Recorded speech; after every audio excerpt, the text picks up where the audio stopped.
90% خلک د معدې د سوځېدو په تشه معده د معدې ډېر درد، زړه بدوالی او کانګې او په ډکې ادرارو کې وینه تویېدلو څخه شکایت کوي. چینل درسره سبسکرایب کړئ. که دا نښې دوام وکړي نو ډېر خطرناک کیدی شي. دا د معدې د زخم علائم دي. اسباب یې دي: د سګرټو ډېر څکول، ذهني فشار، د معدې ډېر تیزاب، اچ پایلوري میکروب، د درد دوا ډېر استعمال، د میکروب قوي دواګانو استعمال. درملنه: په خپل سر هیڅکله درمل مه کاروئ. د ډاکټر په مشوره دوا وخورئ، خو له 3 میاشتو کمه دوا د معدې زخم نشي جوړولی.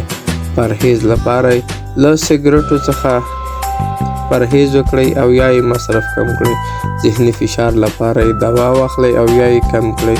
د معدې د تیزاب کمونکي دوا وکاروئ، خو د معدې د تیزاب کمونکي شربتونه یا انتیاسید د معدې زخم جوړونکي نه دي، خو یوازې درد یې تسکینولی شي. د اچ پایلوري د میکروب درمل وکړئ. د درد دوا استعمال کم کړئ او قوي دواګانې پرېږدئ. د چینل سبسکرایب مه هېروئ.